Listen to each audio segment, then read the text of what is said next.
Part 9 of Warning. What are the voices which begin and end the 1260 days?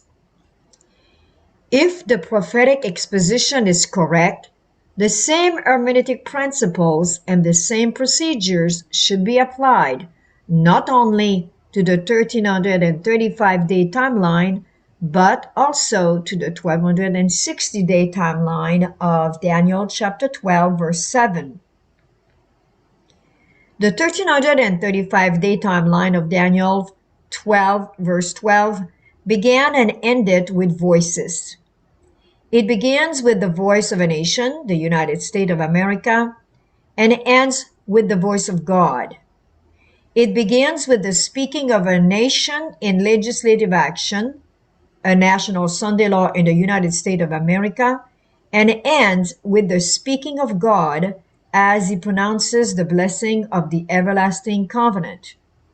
It begins with a fulfillment of prophecy, Revelation chapter 13, verse 11, and ends with a fulfillment of prophecy, Revelation chapter 16, verse 17.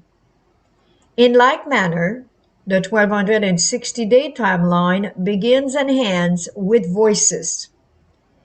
It begins with the voices of all nations united with the voice of the beast power of Revelation chapter 13, verse 5, and ends with the voices of all nations united with the image to the beast, Revelation chapter 13, verse 15. The voices are the speaking of the nations, which are legislative decrees. The 1260-day timeline begins and ends with the fulfillment of prophetic scripture, both in hermeneutic principle and in application.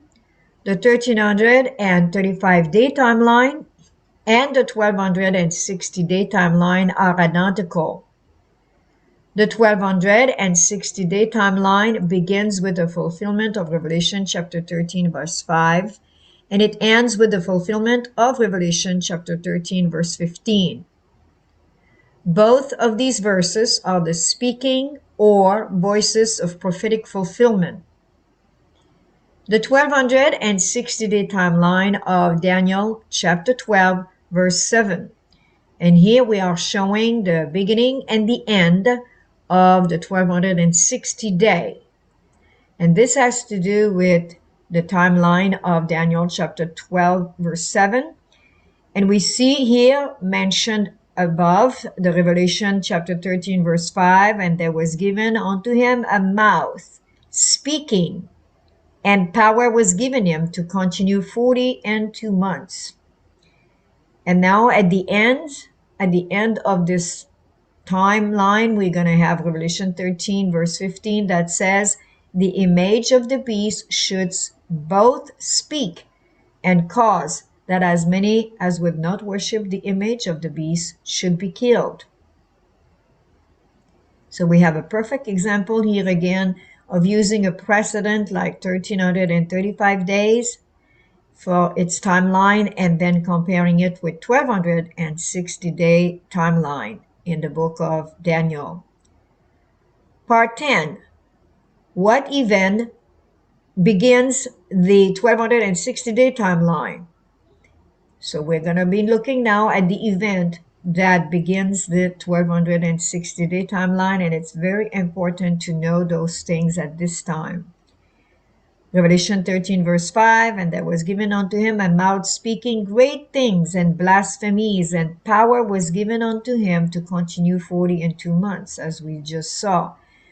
Again, a reminder, Great Controversy, page 442, the speaking of a nation or nations is the action of its legislative and judicial authorities.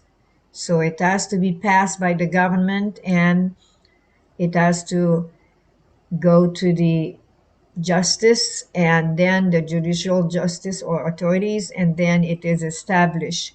The speaking or legislative action which takes place in Revelation chapter 13, verse 5, is done not by the United States of America, but by the beast himself.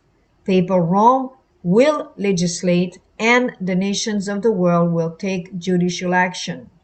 This represents a union of church and state on a worldwide basis. The prophecy continues. Revelation chapter 13 verses 8 and then verse 7. And all that dwell upon the earth shall worship him. Power was given him over all kindreds and tongues and nations. Power was given unto him to continue 42 months. What kind of legislation or what kind of law would cause all nations to worship him? What is the mark of his authority? By what legislation could Papal Rome claim the worship of all nations? This is taken from a book called An Abridgment of the Christian Doctrine by Henry Tuberville. As the sign of the authority of the Catholic Church, Papist writers cite the very act of changing the Sabbath into Sunday, which Protestants allow of, because by keeping Sunday they acknowledge the church power. So therefore the enforcement, Great Controversy, page 448, of Sunday keeping on the part of Protestant churches is an enforcement of the worship of the papacy. Therefore, it is Sunday keeping which is the mark of authority of the papacy, beast of Revelation chapter 13 verse 5. And the speaking of the beast is the legislation of a Sunday law on a worldwide basis. The 1335-day timeline begins with a national Sunday law in the United States of America, and the 1260-day timeline begins with a universal Sunday law over the whole world, so that all shall worship him. Such a universal Sunday law is described as follows. Great Controversy, page 604. Fearful is the issue to which the world is to be brought. The powers of the earth, uniting to war against the commandment of God, will decree that all, both small and great, rich and poor, free and bound, according to Revelation 13 verse 16, shall conform to the customs of the church by the observance of the false Sabbath, Sunday. Therefore, here we have it with the 1335 days timeline compared to the 1260 days timeline. A national Sunday law in United States of America begins the 1335-day timeline, where a universal Sunday law over the whole world begins the 1260 days timeline. Very, very easy. It's a comparison. One is the precedent of the other, and we cannot miss that. One is a national Sunday law in the USA, while the other one is a universal Sunday law over the whole world. So national Sunday law, universal Sunday law. Both will be actually legislated. A review of the sequence of events. A national Sunday law in the United States of America begins the end-time scenario of the 1335 days.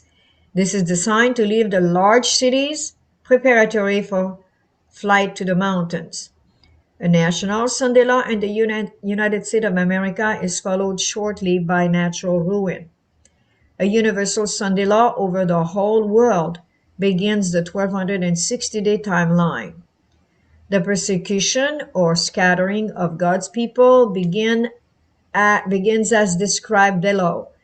Revelation chapter 12 verse 14.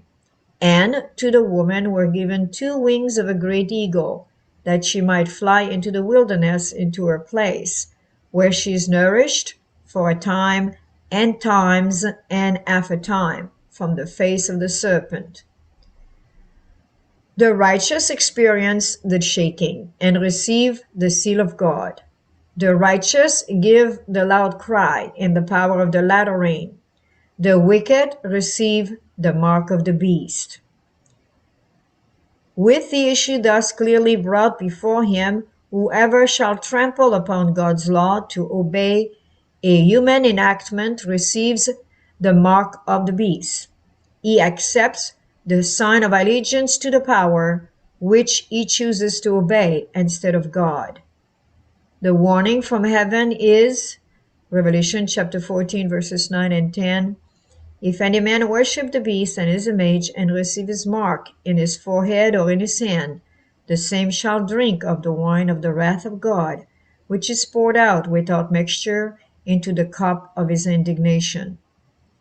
The Sabbath will be the great test of loyalty.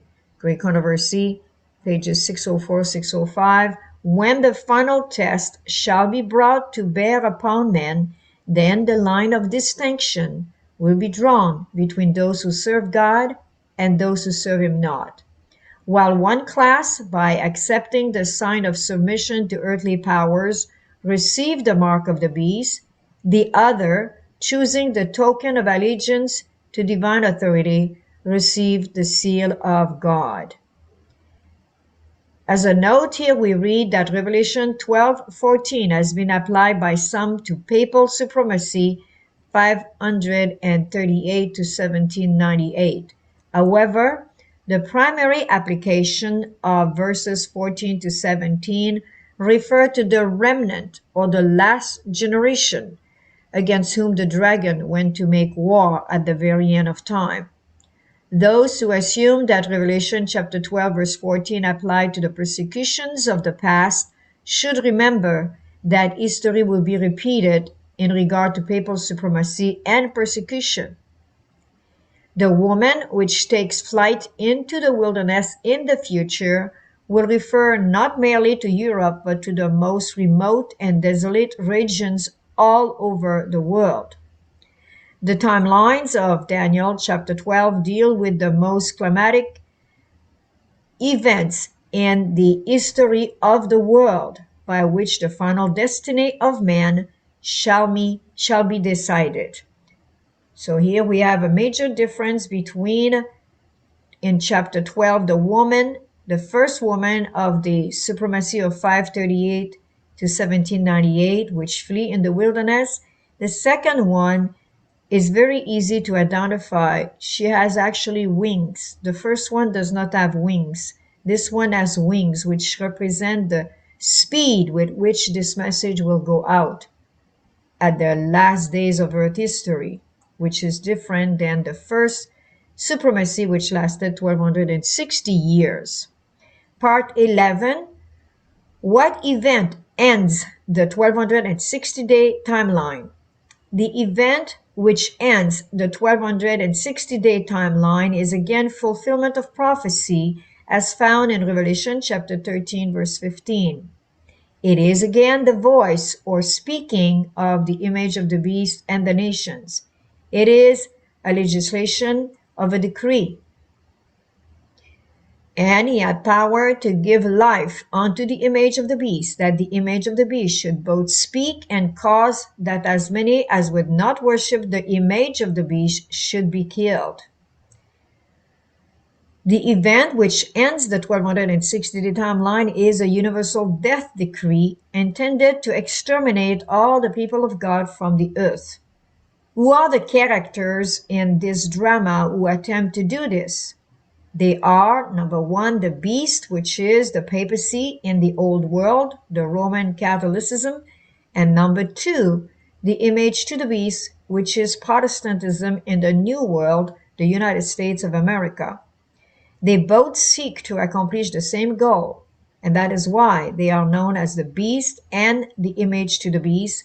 One mirrors the other. In Revelation chapter 13, verse 15, it declares that it is the beast, Rome, backed by all nations, which will have the power to give life unto the image to the beast, the United States, that it should speak or legislate the universal death decree, that as many as would not worship the image of the beast should be killed. The United States leads out in this, but the rest of the world follows, as expressed in the paragraph below. The manner in which this death decree is legislated is described. And this is a very, very important reading to remember for these last days. Great Controversy, pages 615, 616. As the Sabbath has become the special point of controversy throughout Christendom, and religious and secular authorities have combined to enforce the observance of the Sunday, the persistent refusal of a small minority to yield to the popular demand will make them objects of universal execration. It will be urged that the few who stand in opposition to an institution of the church and the law of the state ought not to be tolerated, that it is better for them to suffer than for whole nations to be thrown into confusion and lawlessness. The same argument 1800 years ago was brought against Christ by the rulers of the people. It is expedient for us, says the wily Caiaphas, that one man should die for the people, and that the whole nation should perish not. John chapter 11, verse 50. This argument will appear conclusive, and a decree will finally be issued against those who allow the Sabbath of the fourth commandment, denouncing them as deserving of the severest punishment and giving the people liberty after a certain time to put them to death. Romanism in the Old World and apostate Protestantism in the New will pursue a similar course toward those who honor all the divine precepts. So indeed, when you read this, you can see that what is mentioned here, that because these people will refuse, it will be a small minority. Who will they be? The 144,000? And here the people will demand to make them object of universal execration. This is really, really kind of a stage that will bring destruction. When the people pass this kind of a decree, of the death decree, you will see that basically these people will have filled the cup, and God will decide to do something, not with the 144,000, but with these people. Although the USA speaks, it becomes a universal death decree in both the Old World and the New World, that is, all over the world. It becomes the voices of all nations which worship the beast of Revelation chapter 13, verses 3, 7, 8, and 11. So therefore, do not confuse death penalties which attend Sunday legislation with the final universal death decree. Whereas death penalties occur before the 7 last plagues begin, the final universal decree occurs under the 6th plague. This concept would be dealt with in detail in a chapter to come. This confusion between penalties and the final universal death decree has caused some to get end-time events completely out of order. They have attempted to place the final universal decree before the 7 last plagues even begins. This is an error. As will be seen later, the last generation are delivered from the final universal death decree by the voice of God, which occurs under the 7th plague of Revelation chapter 16, verse 17. The gathering of the kings of the earth to legislate a final death decree occurs under the 6th plague. The voice of God, deliverance from the final death decree, is the stroke of action which divides the 6th and the 7th plague in this final crisis. And we read, and again in the book Great Controversy, page 635, when the protection of human laws shall be withdrawn from those who honor the law of God, there will be in different lands a simultaneous movement for their destruction. At the time appointed in the decree draws near, the people will conspire to root out the hated sect. It will be determined to strike in one night a decisive blow, which shall utterly silence the voice of dissent and reproof. And again, we read, as the decree issued by the various rulers of Christendom against commandment keepers shall withdraw the protection of government and abandon them to those who desire their destruction, the people of God will flee from the cities and villages and associate together in companies, dwelling in the most desolate and solitary places. Many will find refuge in the strongholds of the mountains. Like the Christians of the Piedmont valleys, they will make the high places of the earth their sanctuaries and will thank God for the munitions of rocks. Isaiah chapter 33, verse 16. But many of all nations and of all classes, high and low, rich and poor, black and white, will be cast into the most unjust and cruel bondage. This is interesting, the black and white. The beloved of God pass weary days, bound in chains, shut in prison bars, sentenced to be slain. Some apparently left to die of starvation in dark and loathsome dungeons. No human ears is open to hear their moans. No human hand is ready to lend them help. Greek Controversy, page 626. Let us keep in mind that the 1260-day timeline deals with the scattering or persecuting of God's people. It is the scattering which is the object of the timeline. This scattering climaxes when the wicked determine to pass a final universal death decree to wipe them out. Again, here we have a explanation in graphic where it starts with the Universal Sunday Law. The 1260 days starts here, and you go through the Universal Death Decree, which terminates the 1260 days, times and a half of scattering or persecution of the holy people. Daniel chapter 12, verse 7. So as explained earlier, from that time on, there will be some death, but when the universal death decree is established, then this will be directed to those who are within the plagues. The plagues have already started, and then the universal death decree is declared to destroy this last group of people, that last remnant, which are called the 144,000. Very, very important to know this in advance and to remember, so we shall keep the faith until the end. Part 12, what is the Universal Death Decree? The Universal Death Decree is so important that it is a major event spoken of in Revelation 13, verse 15. And it is a marker in the 1260-day timeline of Daniel chapter 12, verse 7. It is vital not only to the climax of the drama down here on earth, but it is the pivot of action into the court of heaven for God's deliverance of his people. God never runs ahead of the action and interaction of the demonstration of the great controversy between Christ and Satan. Before any action is taken by God, and this is very important, we need to understand that before any action is taken by God, first evil must be unmasked and reveal itself completely before the universe.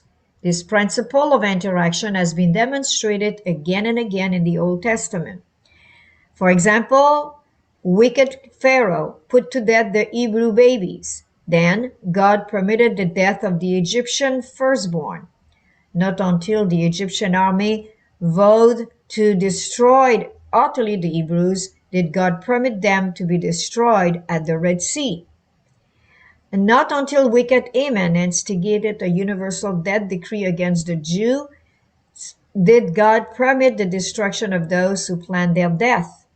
And at the end of the great controversy, as demonstrated in this earth history, not until the wicked have fully demonstrated their determination to rid the earth of God's people by speaking audibly and legally by legislation, and that by all nations uniting their voices in a universal death decree, then will God move to deliver his saints.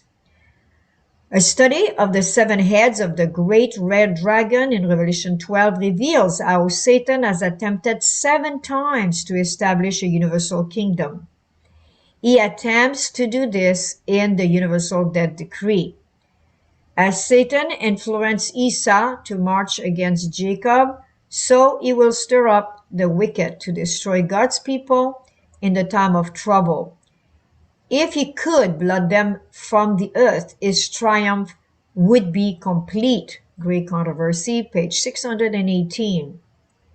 Satan assumes that if he could just once get all the inhabitants of this planet to follow him without any voice of dissent, he could legally claim it before the universe. God has never permitted this to happen, and his people will come through the persecution triumphant, 144,000 in number. Isaiah chapter 20 verses 29 and 30.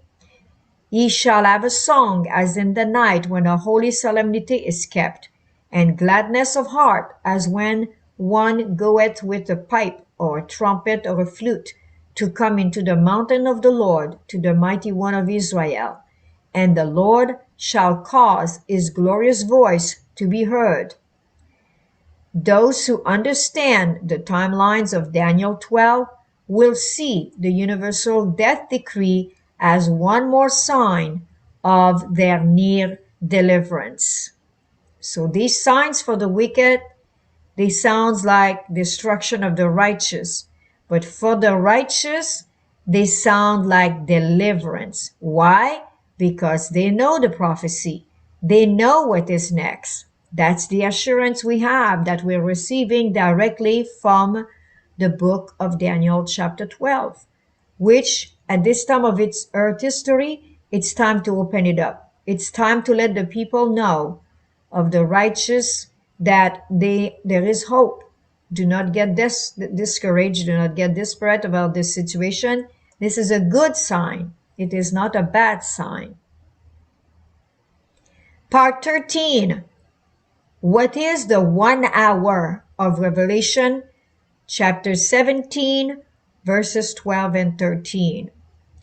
And we read, And the 10 horns which thou sawest are 10 kings which have received no kingdom as yet, but receive power as kings 1 hour with the beast. These have one mind, and shall give their power and strength unto the beast. How can this portion of prophecy, which also deals with end-time events, be understood? Great Controversy, page 341. In view of the testimony of inspiration, how dare men teach that the revelation is a mystery beyond the reach of human understanding? It is a mystery revealed, a book opened. The study of the revelation directs the mind to the prophecies of Daniel, and both present most important instruction given of God to men concerning events to take place at the close of this world history. Revelation 17 cannot be understood until the timelines of Daniel 12 are open to study. The timelines of Daniel 12 will not be completely unfolded until combined with the study of Revelation 17.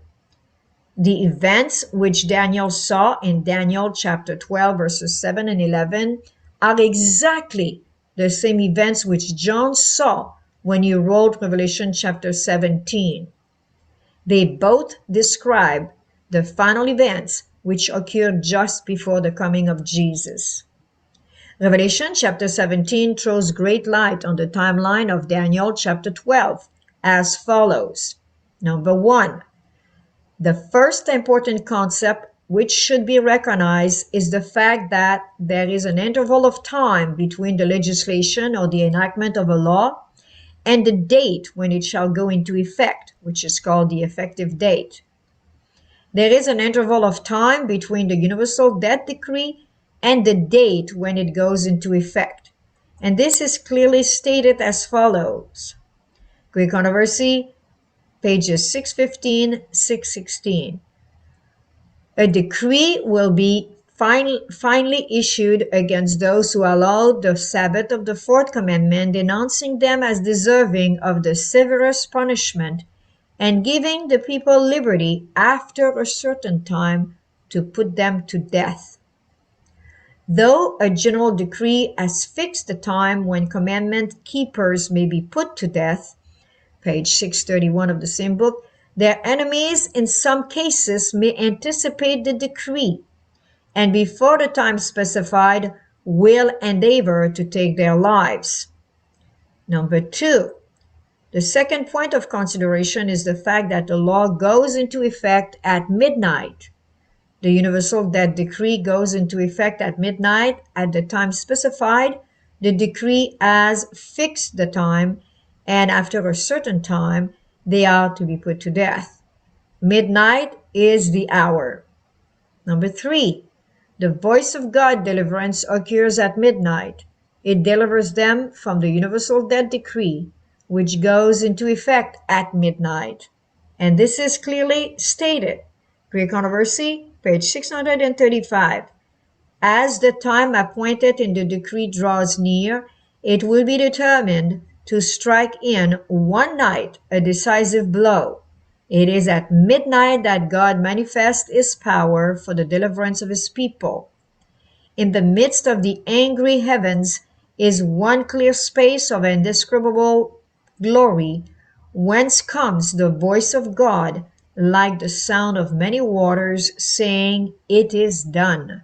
Revelation chapter 16, verse 17, which we read in Great Controversy, page 636. Number 4, the legislation of the universal death decree is to take place at a certain time, at the end of the 1260-day timeline, and the date when it goes into effect is at the time specified, a fixed time, a certain time. None of this is indefinite. 1 hour spoken of in Revelation chapter 17 verse 12 is not indefinite. 1 hour is a specified unit of time, a fixed unit and a certain unit. Let no one assume that 1 hour is an indefinite or just a short space of time. Number 5, the 1 hour of Revelation chapter 17 verse 12 is a time when the kings of the earth are united in purpose with the beast, and it is at time when these have one mind and shall give their power and strength unto the beast to enforce the universal death decree. This fact is further reinforced in the next verse, which declares that they are united for the purpose to make war with the Lamb in the person of his people, for they that are with him are called and chosen and faithful. Number 6, this 1 hour of Revelation chapter 17 verses 12 to 14 describes the reign or triumph of the beast when he is able to get the kings of the earth to support his universal death decree. From the time that the decree is enacted or legislated until it is enforced, it is 1 hour of exaltation. But for God people, it is described as the time of Jacob's trouble. Great Controversy, page 616. The people of God will then be plunged into those scenes of affliction and distress described by the prophet as the time of Jacob's trouble. Number 7. On a certain date at midnight, the universal death decree goes in effect. It would appear that 1 literal hour is too short an interval between legislation and enforcement. Therefore, the 1 hour of Revelation chapter 17 verse 12, which is written in the context of symbolism of a beast and horns, is also a symbolic time. So therefore, it needs to be decoded. And this is where it is important to understand those principles, hermeneutic principles. They are not over in the book of Daniel. They apply throughout the whole Bible.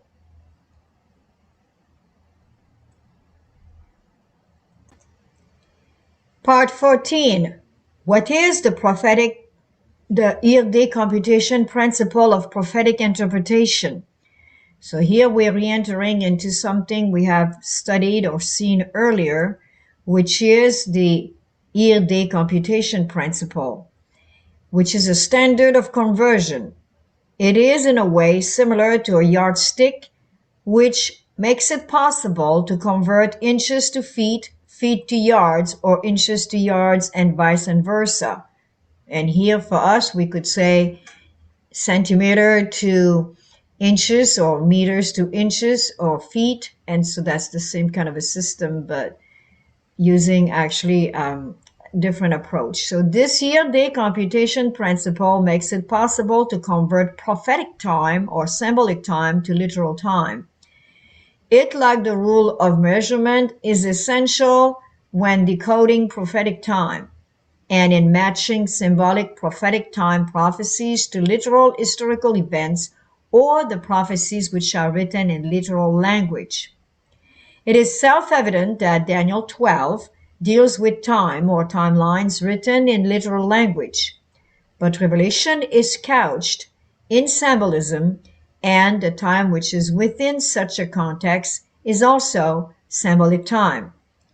If Daniel and Revelation are to be studied together, then it is necessary to use the year-day computation principle of conversion to link the times of literal Daniel to the times specified in symbolic Revelation. In order to decode the 1 hour of Revelation chapter 17 verse 12, we shall need to get out the old yardstick, year-day computation principle, to see what 1 hour of prophetic time equals in literal time. One prophetic day would be equal to one literal year. So therefore, 1/24th of a prophetic day, 1 hour, would be 1/24th of a literal year. There are 24 hours in a day, so that's where the 24 comes from. And so we are here calculating, actually it's basically completely changing it to the year, and that's all it is to remember. So the 1/24, 24 hours a day, we now going to apply it for year. So, and when we look at it this way, then we have 1/12 of a literal year will give us 30 days. We know that already. So 1/24 of a literal year would be 15 days. So 1/12 here, we're talking month. There are 12 months in a year, which would be a common year. And the average of those months are, the days of that month are 30 days. So therefore, 1/24th of this, of a literal year, would be 15 days. Literally, it's half of it. Therefore, 1 hour of prophetic time in Revelation chapter 17, verse 12 is 15 literal days. Mathematics is very important in prophecy. If you have a hard time with mathematics, it's going to be a bit difficult to understand, but pray about it and the Lord will open up the mind of your understanding. We may therefore conclude that from the time that the universal death decree is enacted by legislation, it will be 15 days until the decree is to be enforced. These 15 days are very important to the total structure of the entire 3 timelines of Daniel 12. The year-day computation principle is the special object of satanic attack. By discarding it, the futurists were able to remove the finger of accusation from papal Rome. By discarding it, they were able to place the whole book of Daniel in confusion and darkness, where apostate Protestantism resides today. This year-day computation principle has been under attack even in Adventism in the past decade. It is still under attack, and there are some who protest it, and it's used to give light to the Revelation 17:12 verse, declaring it better to remain in darkness than to use this profitable tool. So some people will attack you in presenting the symbolic and the literal time so that they refuse to see the light of the book of Daniel and the book of Revelation. But we do not want to go that route. We want to stay faithful to the truth. Although there is no spirit of prophecy statement to declare that this rule has been removed, there are many who assume that it disappeared in 1944. For a full discussion of this problem, see page 14 of this book, What Prophetic Time Shall Be No Longer. And then you will be reassured. So if you're not sure right now, you can go ahead and go and check page 14 where it does explain that. What does it mean that prophetic time shall be no longer? Now, we have explained that earlier, so you can go back. There is nothing wrong with going back, but this is what we have seen already. So every part needs to be understood in order to appreciate them and understand them. Part 15. What is the relationship between the 1335 and the 1260 days? Again, we always need the precedent in order to guide us to understand. The relation between the two timelines is illustrated below. So here we have again another graphic to make it more clear on how we need to understand these two timelines of the book of Daniel, chapter 12. So we're going to stop right here for a second here, and then we will go down as we continue the graphic. Revelation 13, verse 11. So you need to know those scriptures. They're very, very important. Those are the beginning or the voices for each timeline. The first timeline we are looking at is the 1335 days timeline, which starts with the voice of the United States of America National Sunday Law, Revelation chapter 13, verse 11. The end of it, this is how you're supposed to read it, finishes with the voice of God, Revelation chapter 16, verse 17. Now, if we look at the 1260 days, which is the scattering, it starts with Revelation chapter 13, verse 5, the voices of all the world, the universal Sunday law. And then the scattering takes place, and it finishes also with Revelation chapter 13, verse 15. So it always starts with a voice, finishes with a voice. This one was one voice, the voice of the United States of America for the 1335 days, the National Sunday Law, and it's one voice to finish it, the voice of God. However, the 1260 days start with voices of all the world with the Universal Sunday Law and voices of all the world with the Universal Death Decree. But there's still legislation that have to be passed and they have to be enacted in order to be applicable. So here we see with this chart here, something maybe we should go up a little bit to make it more clear. All right. So here you have to understand something very precise. It's again mathematical and you need to understand this. So there are a 15 days separation here, Revelation chapter 17, verse 12. Many people do not know how to calculate this and they always have a hard time looking into it. And then when we look into it, we do not always know where it comes from. So this will be definitely an explanation to be given. Revelation 17:12 establish a 15 days span timeline here, and we need to figure that one out. So we'll continue now with the explanation. The timelines, number one, do not begin at the same time. As we just saw, one starts with the Universal Sunday Law, the one starts with the National Sunday Law in the United States of America, while the other one starts with a Universal Sunday Law all over the world. So the timeline do not end together either.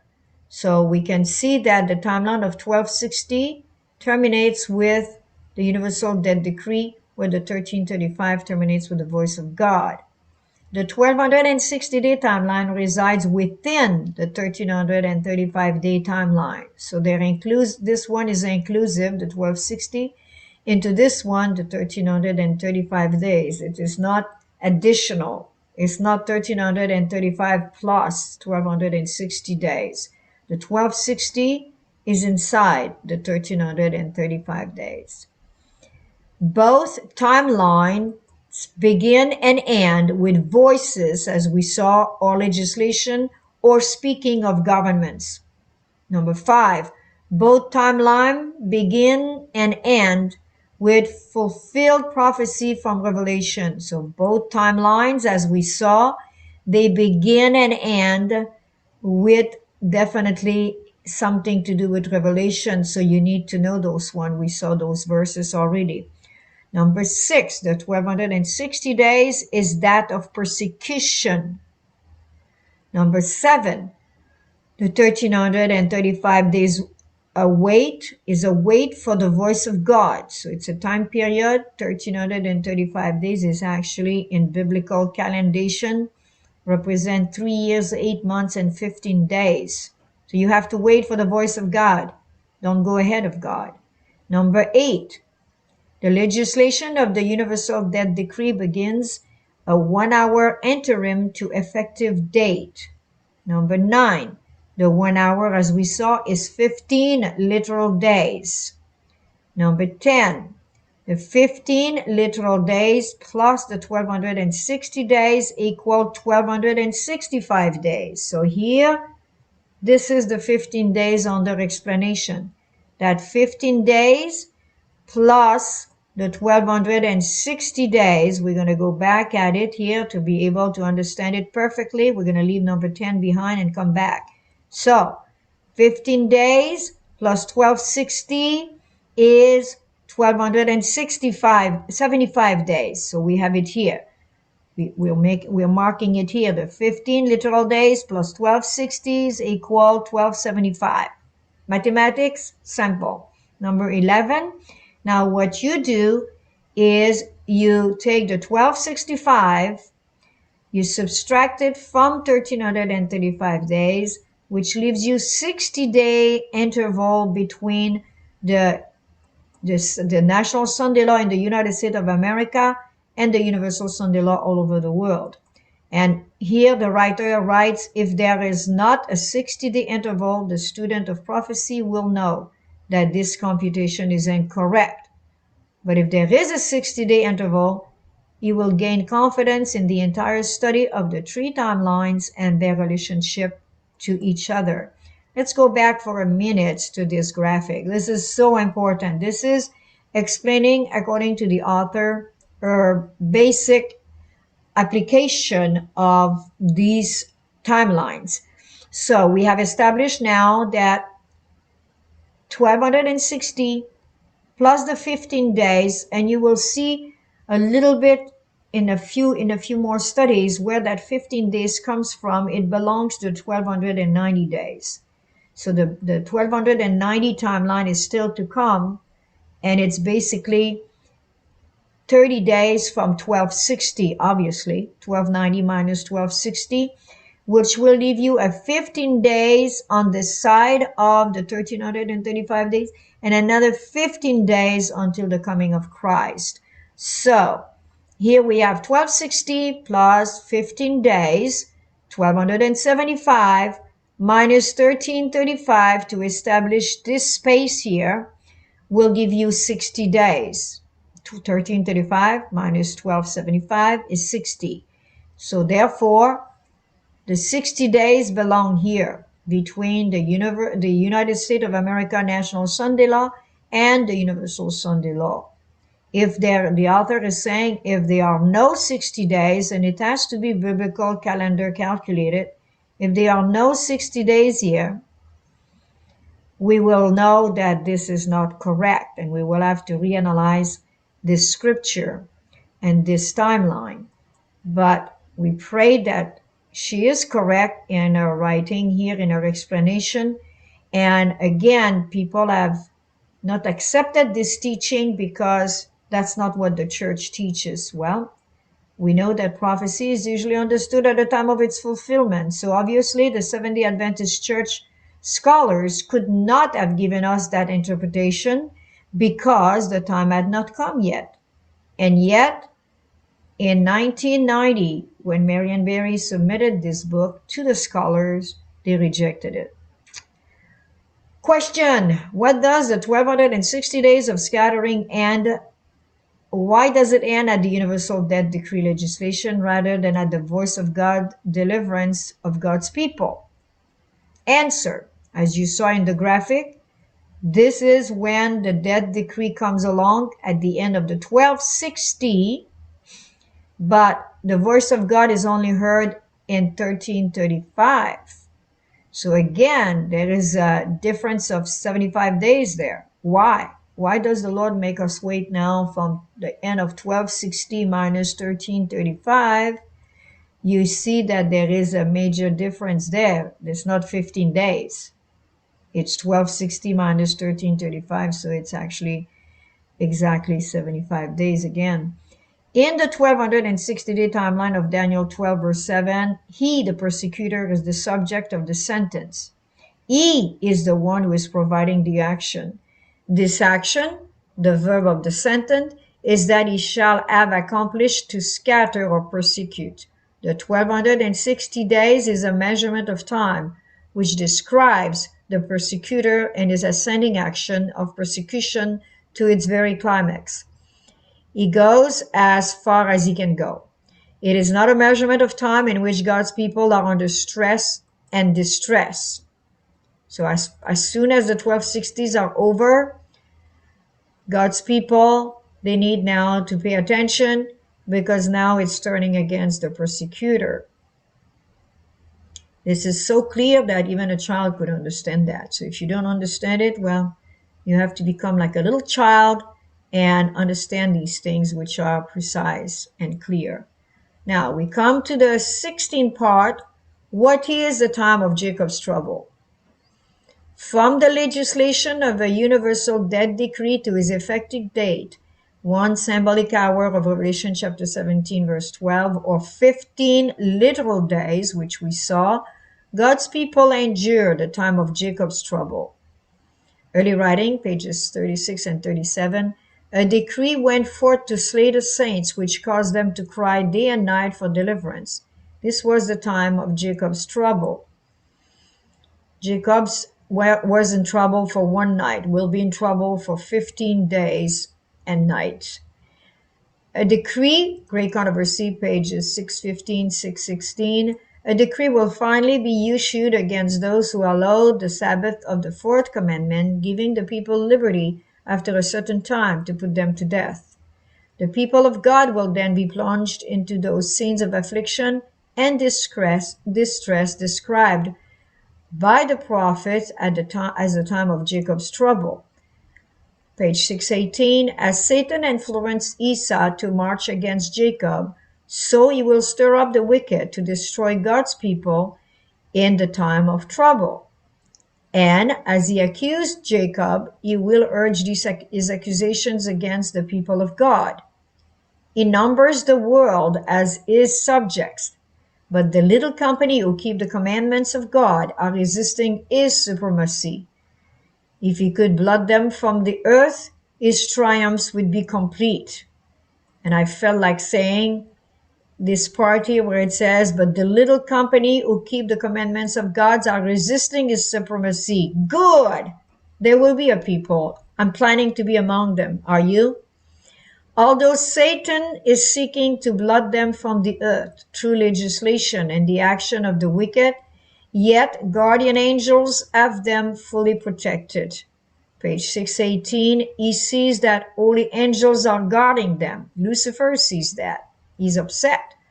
Page 631 of the same book, the heavenly sentinels, faithful to their trust, continue their watch.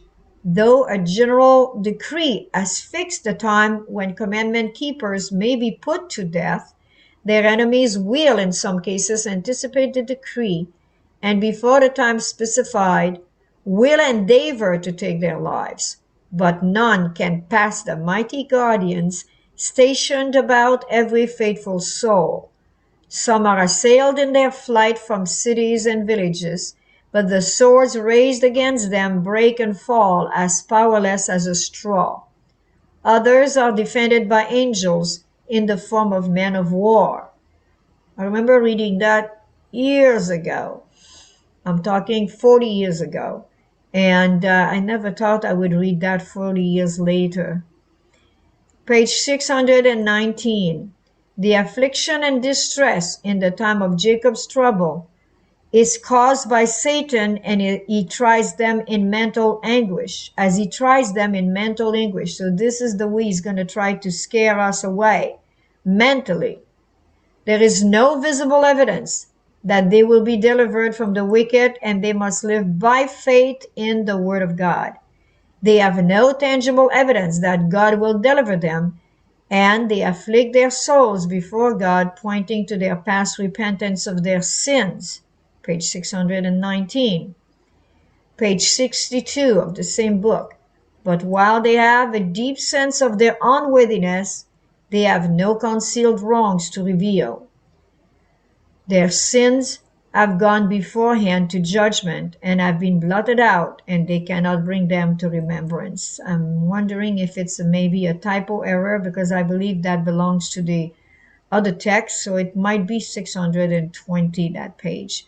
This is taken verbatim from the book, so it's kind of hard to say if there was a typo error here, but I'm pretty sure it belongs to 620 of Great Controversy.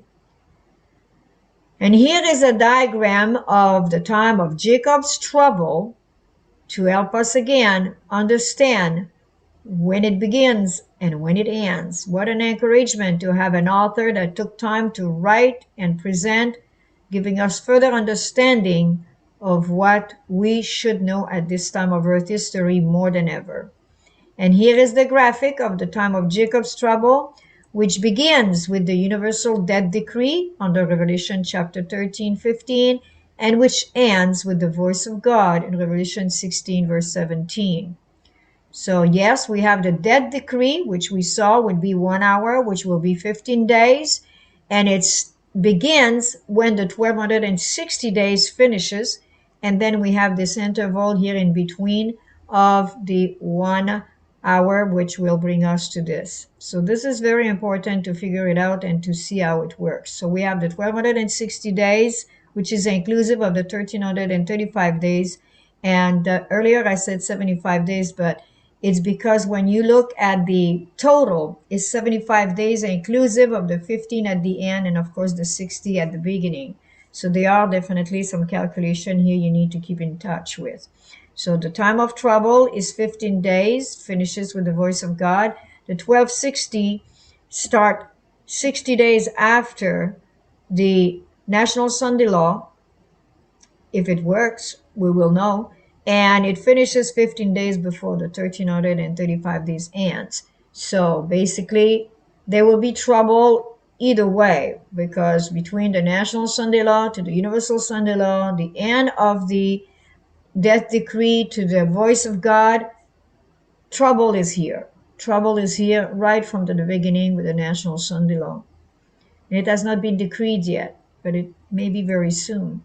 The time of Jacob's trouble, then, based on one symbolic hour of Revelation chapter 17, verse 12, represent 15 literal days. Now, we're going to go through another list of events which begin and end and occur during the time of Jacob's trouble, and it's found in early writings and the Great Controversy. And if you look at on the right columns, we will only signal when we change book, because it goes from 282 the page to 285. So we will not repeat that.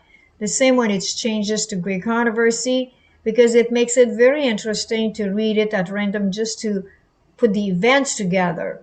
So just watch when it changes pages, but simply here now the events. A writing, universal death decree begins the time of trouble. The saints were calm and composed, trusting God. Satan desires to destroy them. The wicked rush in, but angels protect the saints. The saint cries day and night for deliverance from the wicked. The saints leave the cities and villages. The wicked pursue, sword fall powerless as straw against them. The saints suffer mental anguish, wrestling with God to help. At midnight, the saints are delivered. The voice of God speaks the day and hour of the coming of Jesus. The voice of God delivers them from the time of trouble.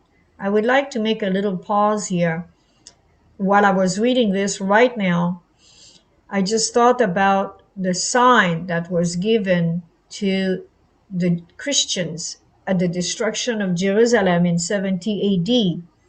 They recognized the sign. The Lord had told them, when you see the army, and that was in the book of Luke, he sees the army of Rome encompassing Jerusalem, just get out of there. And they had a bit of a respite. They had a bit of a short time open for them to come out of the city while the army retired for a while, and then they came back. But by that time, all the Christians had come out of Jerusalem. And here we have the sign very clearly. Again, there was the same thing that it was said for the National Sunday Law, the Universal Sunday Law, that you should get out of the city. When the Sunday Law is passed in the United States, it's time to get out of the city. And then it says the same thing when the Universal Sunday Law is passed, get out of the city. And obviously, there are still people in the city, because it is mentioned in the Great Controversy that this is the sign for the people that are still in the city to get out and go now and prepare to go to the villages, and from the villages to the mountain.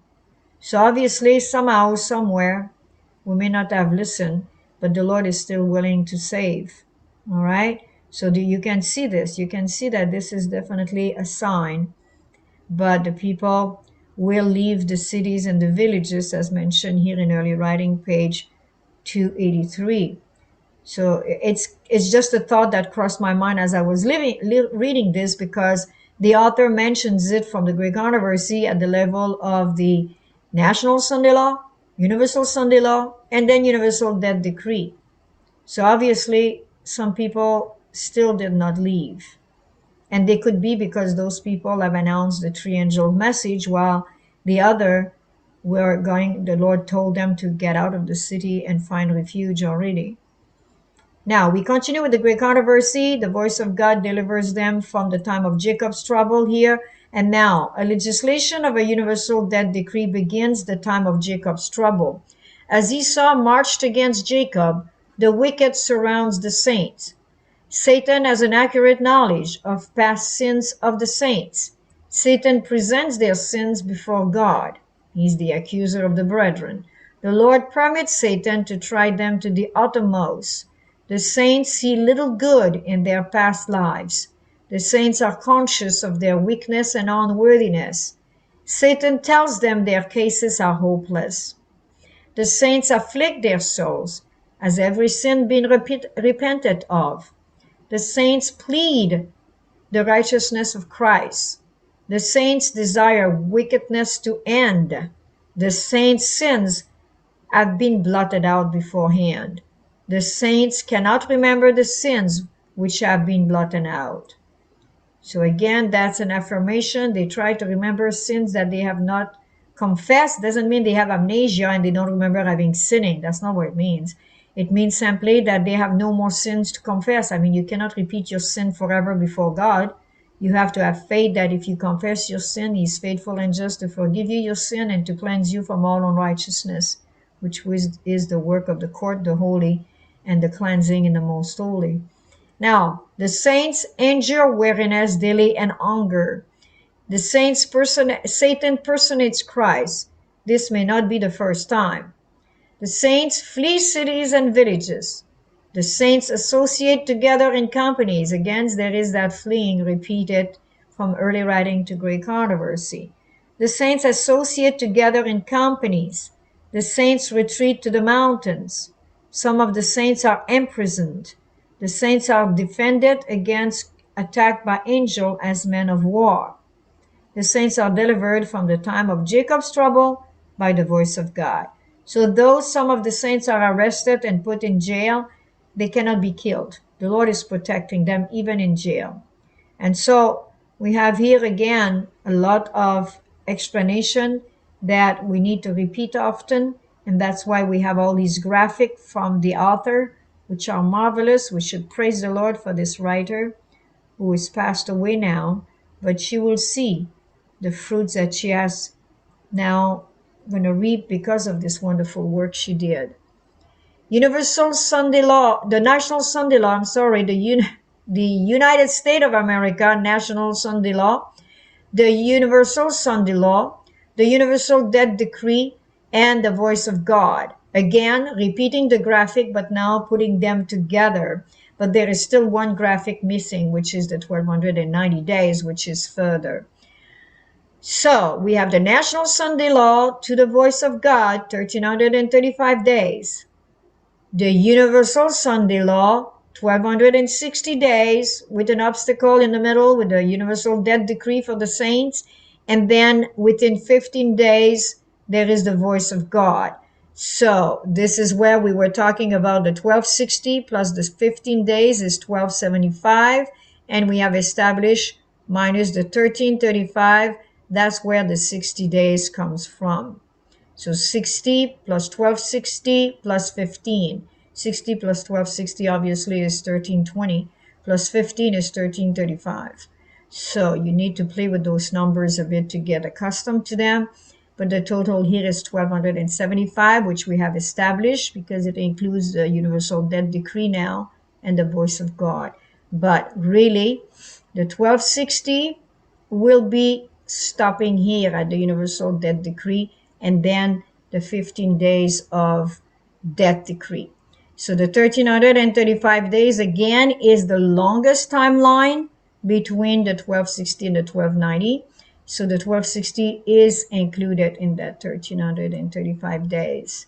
So we're going to pass now to a further part of this chapter. We're into chapter 4 right now, and we want to finish it for this study. So we only have a few more pages, and we are now at part 17. What are all these things that shall be finished in Daniel chapter 12 verse 7? And it shall be for a time, times and a half, and when he shall have accomplished to scatter the power of the holy people, all these things shall be finished. I hope by now you have appreciated the fact that the Lord does not leave us ignorant how long the scattering will be. If we didn't know anything, it would be scary. But when the Universal Sunday Law is declared, and when this Sunday Law begins, the Universal Sunday Law begins, this is actually the real scattering of God's people. So when are all these things which will be finished at the end of the 1260 days of Daniel chapter 12 verse 7? The answer lies in an understanding of the objective of the great controversy between good and evil. This objective is to expose the complete malignity of sin.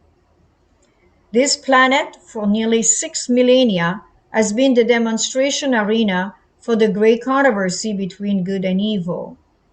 Satan has claimed this world as a proving ground. The unfallen inhabitants of the universe, as spectators, have watched this great struggle. God's people have borne the brunt of this confrontation. From the time that Cain murdered Abel, his brother, the wicked have persecuted the holy people. Daniel chapter 12 verse 7 is simply a statement that he, the persecutor, shall have accomplished to scatter or reach the ultimate in persecutions by the legislation of a universal death decree by the end of the 1260 literal days timeline. The universal death decree, which ends the 1260 days, culminates and encompasses all persecutions of all the ages. At last, the wicked have devised a plan to utterly annihilate God's people from the earth. In this universal death decree, they will have gone to their limit. That's it. They're done. They can go no further. By this decree, they will also have spoken or legislated their own condemnation in heaven's court. When all the world wanders after the beast of Revelation 13, when all their kings are gathered together by evil spirits under the sixth plague, Revelation 16 verse 14, to legislate a universal death decree, to rid the earth of the people of God, this action will be the culmination of all persecution. All these things which the wicked have done against God's people will be finished. The universe will have seen enough. Satan and all the wicked host will have openly exposed their malignity in legal action. They will have sealed their doom. While it is true that the universal death decree is similar to Esau marching against Jacob, and that God's people will cry day and night for deliverance from their enemies in that interim between legislation and effective date known as the time of Jacob's trouble, yet they will be protected. And all these things in the display of persecution will be finished. All these things shall be finished at the end of the 1260 days do not refer to the day and hour of the coming of Jesus. They do not refer to the voice of God's deliverance, nor the fall of Babylon described under the seventh plague. They do not refer to the millennium, nor the destruction of sin and sinner in the lake of fire. They do not refer to the end of distress and discomforts of God's people. All these things refer only to that which is brought to view in the verse itself of Daniel chapter 12, verse 7, when he shall scatter the power of the holy people, persecution, and the climax of all persecuting action of the wicked in the Greek controversy. Again, another diagram to explain that further. We know that according to the Universal Sunday Law, we're going to go a little bit more down because there are a few things very important to see. The Universal Sunday Law, the 1260 days are finished with the Universal Death Decree, 1260 days of persecution. All these things shall be finished. And here we have the voice of God, the 15 days and 15 days, which will be explained in a minute. Very, very important. And this, you're within now the 6th and 7th plague. So it's almost like we're at the very, very end, which will be explained in chapter 5 when we reach the 1290 days. So the 15 days that we have seen there, that is between the 6 and another 15 days for the plagues, we need to wait for another explanation, which will be given in chapter 5. So the summary of the chapter 4 now. What is the 1260 days timeline of Daniel 12:7? By now you should know it, but it's good to resume. The 1260 day timeline of Daniel 12 verse 7 reveals the following. Number 1, Jesus, the man clothed in linen as high priest, places Daniel 12 verse 7 in a time frame after 1844, within the Day of Atonement and at the end of earth history. Jesus himself, the great high priest in the atonement, has taken an oath that the final scattering of the last generation shall not extend beyond the 1260 days literal. Not many generations, but the last generation shall see all these things, the persecuting action attending the demonstration of the Great Controversy being finished. Papal Rome is he who will scatter or persecute the last generation for 1260 literal days in Papal Supremacy number 2. Papal Supremacy number 2 will reign not merely over Europe, but over all kindreds and tongues and nations and people. This is not a futurist, but a true historicist which identifies the end-time Antichrist as Papal Rome. The times and a half of Daniel 12 verse 7 are literal days of 1260. 1260 literal days. The 1260 day timeline is consistent with the 1335 day timeline in that it begins and ends with voices. The Daniel 12 timelines, we're at number 9 now, and Revelation 13 are parallel prophetic scriptures, as we saw. The voices are government speaking in legislation. The event which begins the 1260 day timeline is a universal Sunday law. There's one event and it's the universal Sunday law. The event which ends the 1260-day timeline, is the universal death decree. The universal death decree is the climax of all persecuting action.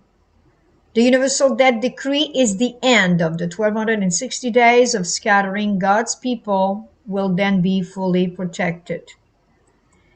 There is a time interval between legislation of a decree and its effective date. So we know there is a 15-day interval between the universal death decree and its effective date of enforcement, spoken of as one symbolic hour in Revelation 17, verse 12, which we saw has to do with the conversion between the day being 24 hours, and then we find out 1 hour equivalent to, and we come up with 15 days. It has to be based on 360 days, though you cannot do it with 365, which is biblical. We're at number 17 now. The 15-day interim is a ring of the wicked in exaltation. The 15-day interim is the time of Jacob's trouble for the saints. The year-day computation principle is still valid, and by it the hour of Revelation 17:12 may be converted to 15 days of literal time, which we saw.